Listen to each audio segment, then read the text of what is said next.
Good afternoon, and thank you for being here. It's been quite an interesting event for me, and I want to say that it's certainly enlightening knowing what's on the other side of the U.S. shipwreck market. Before I start, my wife sort of wanted to wish me a happy presentation. I share a little joke from her with you guys, just because that's the way she operates. So she says, I was on a ship once and started sinking. I guess you could say everything went overboard from there. So let's just dive in, right? So the presentation that I'm going to do today was originally going to be on the Pulaski and the North Carolina. The Pulaski, however, is sort of a dominant theme, and I'm going to spend more time on that than on the North Carolina, even though, excuse me just a minute. Even though the North Carolina was responsible in 1840, which sank in 1840, was responsible for managing to save several people from the shipwreck of the Pulaski. So we're going to get there with some ability. However, this seminar is called The Fate of the Steamboat Pulaski, the Tragedy, Treasure, and Timeless Artifacts. What I'm going to cover is, first of all, who we are, what we do, the geopolitics of the late 1830s, the explosion, the sinking, and the survival of the Pulaski event, the recovery effort 180 years later, and treasure, dare I say, everybody's favorite term here, the market impact and the values of these coins, and questions and answers. Let's just go with the original.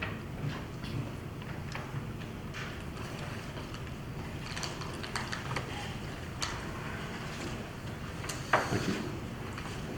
So there we have the steamboat packet, thank you. Steam packet Pulaski right there. It's been an interesting term that was used way back in the day, but this also goes by steamboat and steamship.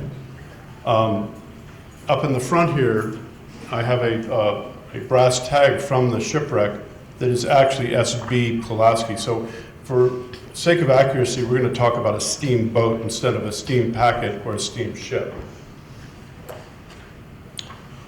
This is what I just talked to you about on what we're going to talk about today.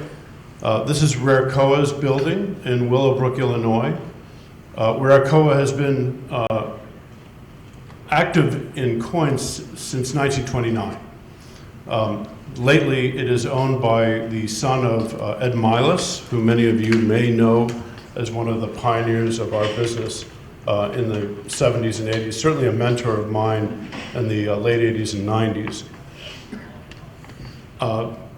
They have had 4 PNG, Professional Numismatic Guild presidents, since their inception. AUCM, which is my company, AU Capital Management, is an ancillary office to Rarecoa, although I am a senior numismatist at Rarecoa. And what we do is we actually deal with collectors and investors, and we're sort of the retail end of it rather than the wholesale end of it, which is what Rarecoa is primarily all engaged about.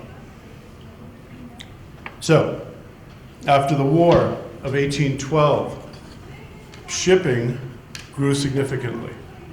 So you have this expanding nation and you have all of this technology coming along with it. The idea of steam power made it into ships, and there was a real boom in the economy going on in the early 1830s.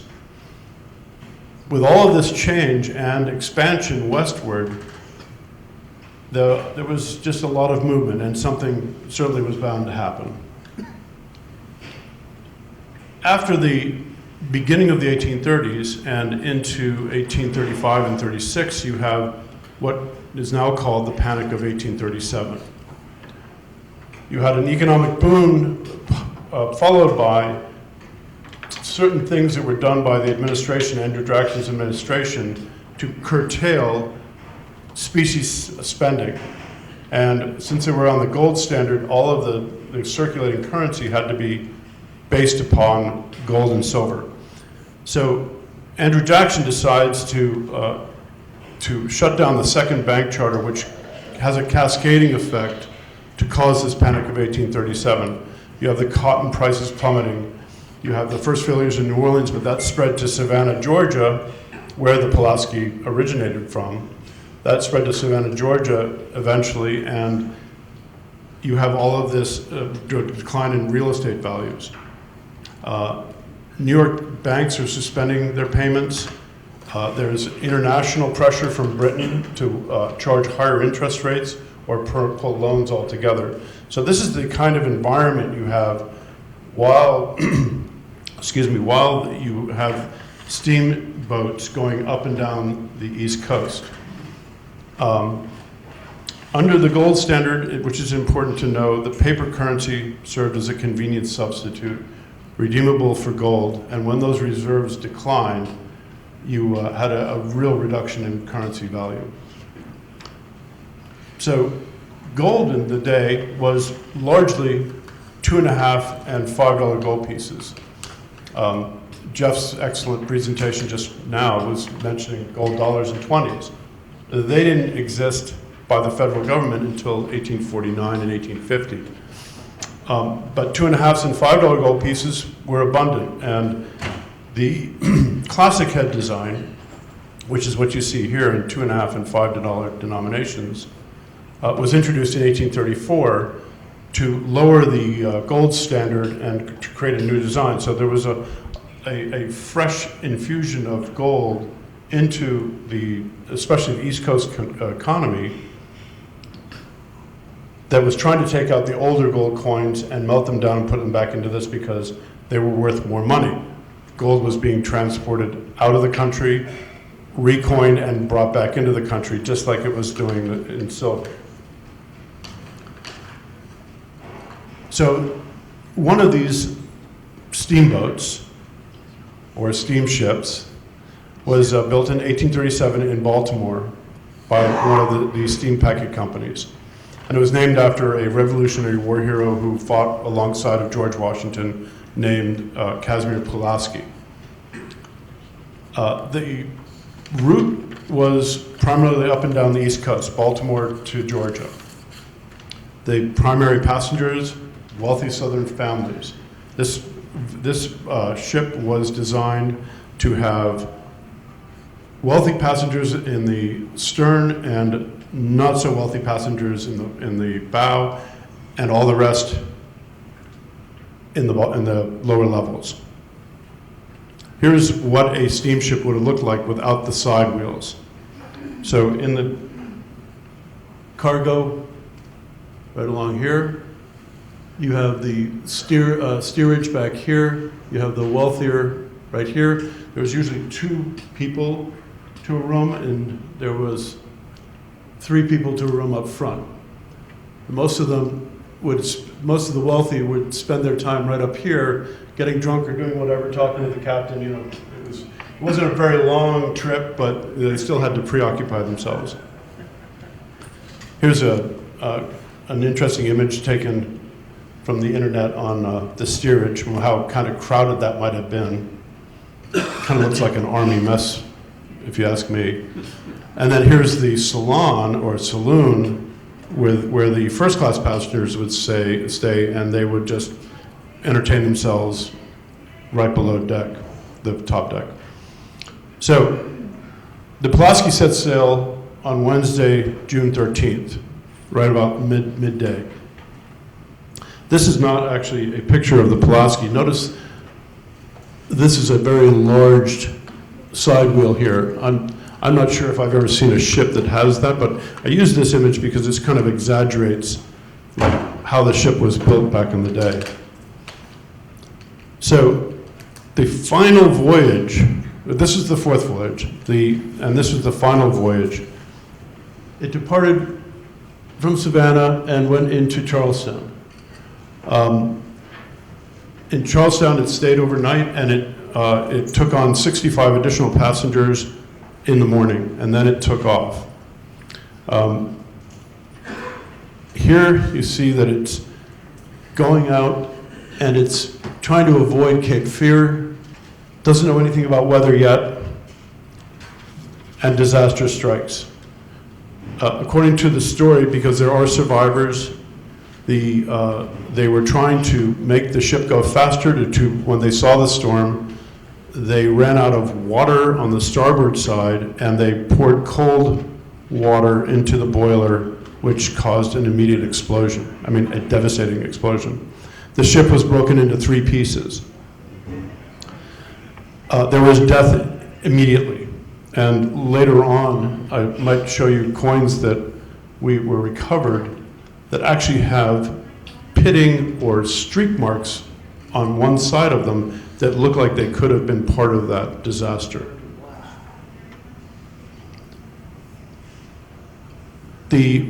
One of the objects that were found was a pocket watch that had stopped at 11:05. And this has been largely considered the time that the shipwreck actually met its fate. This watch sold for about over $10,000 through Bonham Skinner about 2 or 3 years ago. So you have survivors now on 2 or 3 larger pieces and many smaller pieces of the shipwreck. Families, children, women. Some of them are in night clothes because of the time that the disaster took place. And they had just met this incredible horror, if they were above deck, of seeing people just disintegrated by the blast of the boiler. Down below, people were fighting to get above deck. They tried to migrate to the stern, where that was floating actually with the current, floating south instead of going north.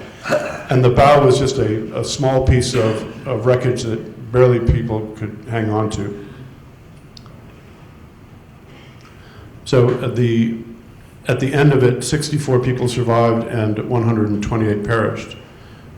There is a book called Saving Savannah that has just been released, where this enterprising young lady has written the story about the survivor accounts, particularly Rebecca Lamar, who happened to be a very prominent family back in that day, and she recounts their stories as she's got them from notes and historical society journals.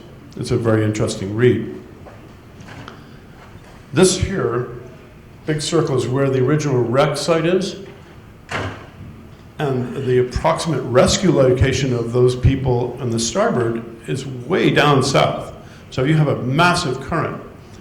This is kind of important because, as you'll see, eventually the debris field of the shipwreck is miles long. It may have been it may have had an explosion where things sank to the bottom, but everything was still on board, and these sections were following the current. Come in 2017, Blue Water Adventures begins a dive site that Swordfish Partners had discovered, and Endurance Exploration Group came in and financed it. These 3 fellows here are holding up $5 gold pieces. And I'll go back, and the way that, up in the top left-hand corner, the way they would uncover some of the remains was in 100 feet of water, approximately 120 some say. They would attach these large, like tubes coming from the screws of the ship to below the sand and silt, down to try and get down to the bedrock or the holes where these coins were found. I think it's interesting that it's sort of when you were a kid and you would go into the water, into the salt water, and you would find if you stood long enough all of a sudden the sand would disappear around your feet and you would kind of go down a little further. And I think this is what must have occurred with all these trunks that had these valuables in it. The trunk would sink to the bottom, and over time it would just kind of dig itself a little hole until it finally got to a bedrock. And there it began to disintegrate and leave behind nothing but coins and jewelry and, in some cases, pocket watches. Here are some of the things that they recovered. You have clumps, you have coins. I haven't been able to figure out how many silver coins were brought up from this disaster. They were not made available for sale to us, but the gold coins were. So I know some of you are very avid collectors of these silver coins, and mostly I think they can be bought off of eBay. I have not seen them made available for sale largely in any other auction format. Watches, spoons, razors, things like that. Here are some of the, from Coin World, here are some of the examples of half dollars, 2 bust half dollars, a bust half dollar, a bust quarter, and a braided hair large cent. I thought it was interesting to note the incrustation right up here. That's just really, really cool in my opinion. And these are curated to an extent, but you can still see that there's a lot of like external growth and environmental damage on the coins. So the initial artifacts were found as a small brass tag inscribed with SB Pulaski. That small brass tag is right in this showcase.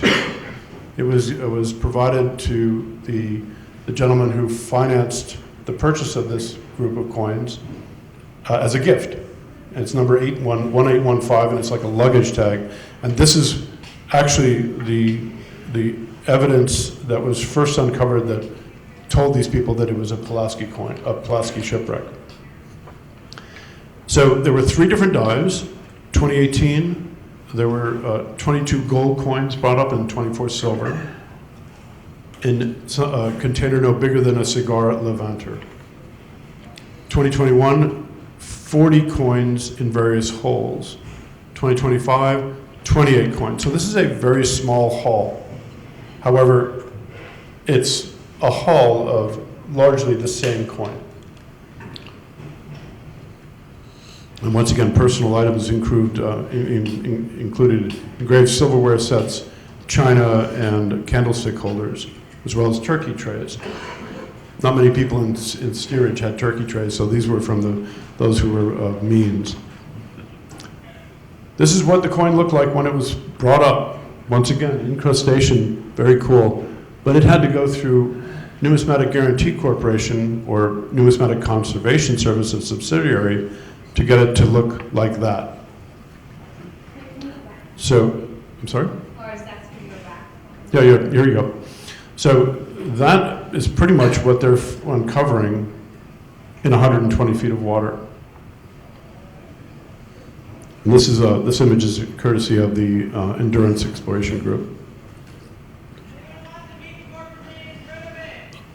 These coins were really quite remarkable. If Jeff was still here, I'd ask him to comment on when he first saw them, because he happened to be at NGC when they were first graded by NGC. This is after they had been conserved, and he couldn't believe the quality of these coins. They're all like brand new. They're kind of like the 1863 20s that he had on display. They show a different kind of skin altogether on the surface. They've not been subjected to the travails of time or anything like that. They are brand new coins, and a lot of, as we covered earlier, a lot of wealthy people would carry gold with them because that's how they ensured that they were going to be able to maneuver within a society that was already in some kind of trouble. Of the quarter eagles, we only acquired 11 of them. Now we were largely responsible for buying all 3 of the groups of coins that were made for sale. This is a bidding process, and we happened to outbid the other two other competitors.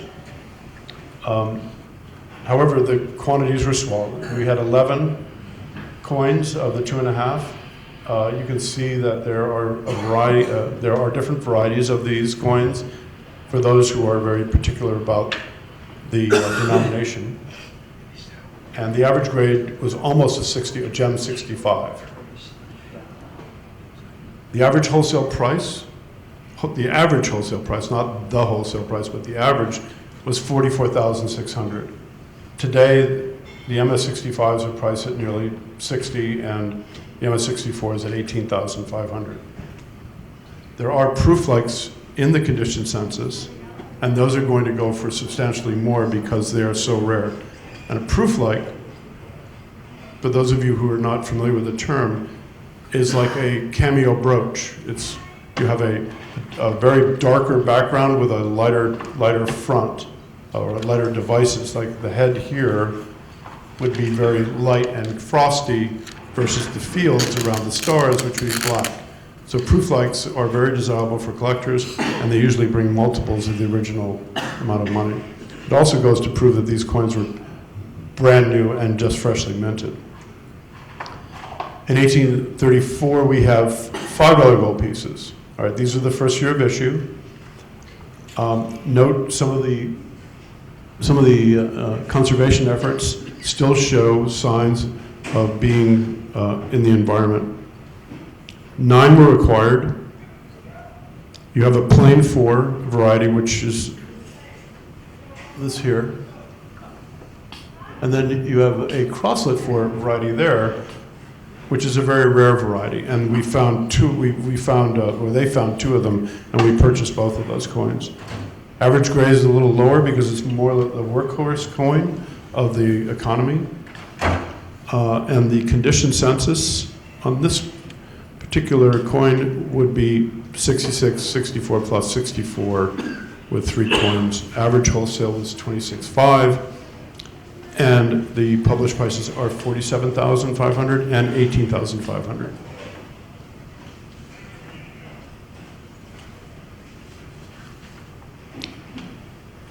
Here's the 1835. There are only 4 of these coins on board.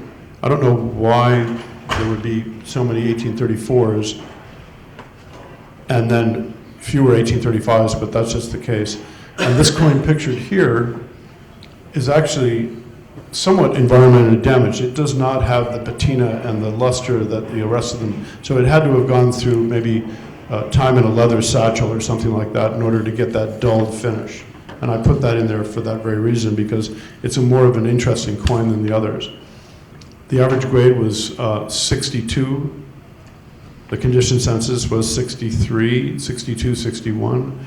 The average wholesale price is $9,500, and MS63, 18,500 and 11,000. Now, 9,500 was back in the day because most of these coins were brought up in 2018. These coins have appreciated since then. Now here's where, this is the coin, this is the date, this is the denomination that we have the most of. And these are mostly what I believe are left still at the bottom of the ocean, off the coast of North Carolina. The 1836 Classic Head Half Eagle has a 500,000 original mintage, and we acquired 36 of these coins. There are multiple varieties represented, although the HM5 happens to be unique. The average grade is almost 63.5, and the condition census is across the board. Our average wholesale price is almost 24,000, and you can see that MS65s will realize 150,000 or have a published price of 150,000. MS64 is at almost 50, and MS63s, once again, consistent with all of the other coins, is at about 18,500. These are some of the other notable coins that we were able to purchase that were sort of one-offs. There were some capped bust $5 gold pieces. There's an 1803 over 2, a drape bust, an 1807 capped bust, and an 1808, both in MS-60 or lower grade. There were some foreign coins, but not too many. This Papayan escudo was sold by us, and recently, I guess the buyer put it at auction with Sedgwick. This is past auction, and I think it actually went for double what we sold it to him for. So that kind of shows how popular these coins are. We also placed about 7 different sovereigns. This is an 1825 represented here. We placed about 7 of those for about $3,500, $3,700, depending upon what it was and what the grade was. And recently, those have been trading at $4,000 and $5,000. Even I saw one at $8,000 on eBay. So it just goes to show how the Pulaski hoard is popular, and many people are coveting it, and they are actually seems to be a good investment. There were, this is probably one of my favorite subjects, but because of the version that I was not able to bring up, there were 4 damaged coins. Actually, there were 7. The owner of Blue Water kept 3 of them. There were 4 damaged coins, and every one of them showed amazing marks on the surface of the coin. Like this one here looks like it was shot with a shotgun. It has pellet marks all over it. The obverse is impaired, but the reverse is perfect. So it started me thinking about maybe this was involved in the blast. And then if you look at the other 3 coins, on the obverses you see like imagine you had really sharp nails and you scratch the surface of the gold, and you just went in a motion from left to right. Those coins actually show impact marks. And I think that's just fascinating, because these coins could have been very close to the boiler when it blew up and been subjected to that kind of blast. Sorry I don't have the images of that, because I had big close-up ones where you could actually see them. If you're interested in seeing them, I do have them on the computer here. And that's it. If there are any questions, I'm happy to take them.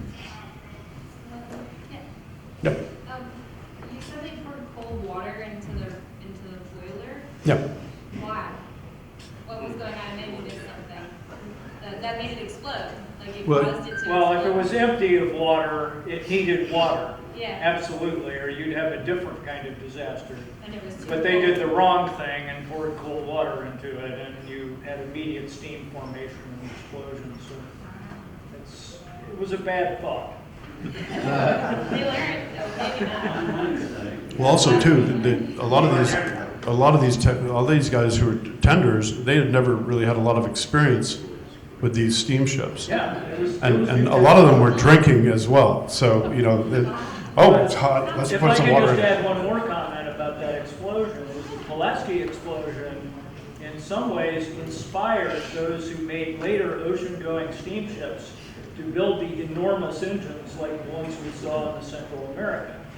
On the Central America, those engines had a 5-foot bore and a 10-foot stroke and operated at about 30 RPM, probably making a sound unlike anything we've ever heard. I imagine some large whooshing sounds going forth every 2 seconds, you know? But to get the horsepower to push a huge vessel through the water, they had to make the engines huge. In the Pulaski's time, they were trying smaller engines and higher boiler pressures. And then boiler explosions were the big fear after the Pulaski explosion. Was it Austin? It was Yeah, often it was often enough where they've had a couple on Mississippi steamboats as well. they developed a commission to inspect them. Yeah. They actually would give officers badges that say that they were steamship marshals. The British maritime law in 1854 stated that no steamship could come into a British port with more than 1.5 pressures ambient. So, you know, that's just half an atmosphere above ambient. You know, that's not much. Even today, these boiler engineers, they're still out there. A lot of insurance companies require any manufacturing plant with a large boiler they have to have to check the tubes. Yeah. Yeah, it seemed like that, a lot of these people were taking it on good faith that these were the modern equivalent of a Tesla. Oh, worship of technology, it happens all the time. Yep. I mean, Central America thought it could overcome a hurricane. Yep. You know, I mean, it had never been tested. The idea with steamships was that you could actually schedule travel at sea. You didn't have winds and currents to worry about. We could just plow on through it. You know, it was a weird time. They were the miracle of the age. I have one more question. Sure. Well, it's the point, but I have to go back to the gold one. So on our 1715 fleet, we don't, the gold typically doesn't get encrusted unless there's another metal around it. So was it caused to be encrusted like that because of the sediment type, or was it encrusted to, wait, is it just coral? Oh, it's coral. Oh, okay, okay. I'm sorry, I thought it was, different, because usually it doesn't, I guess tarnish, that's not what I was thinking. Yeah, I know. It's amazing what these things will, what will stick to them. Probably because there's more copper in the gold, like he said. But it's The largely Richardson physical deposit, even though it's on a microscopic level. The toning, if you will, on these coins is not usually a product of the coin itself. It's a product of external factors that get on it. I was wondering if when they were doing the conservation, they did any deep dive into some of the striations and stuff and found anything in there that might indicate a blast. Maybe they didn't. Yeah, Yeah. that, I'm kind of down the daisy No, chain on that. I understand But that. that would I'd have have been to very talk cool. to Kammeyer Yeah. about that. Yeah, I've actually found small shells in ancient Roman coins, That's cool. Roman gold coins. Yeah, just, I mean, really microscopic, but they're there. But they're in there. Yeah. Yes, sir. Are there any plans to salvage the Pulaski? Good question. That was one of the slides that didn't make it at the end. The sales of these coins actually covered the recovery effort in both in 1821 and in 2025. However, the debris field being 3 to 4 miles long doesn't guarantee any kind of future success. And I think the idea is that they've lost interest in doing this because they have now located other types of ships that they want to pour their resources into. So I don't believe that that's going to happen. I think it's 3 and you're done. Well, I've saved you all a half an hour.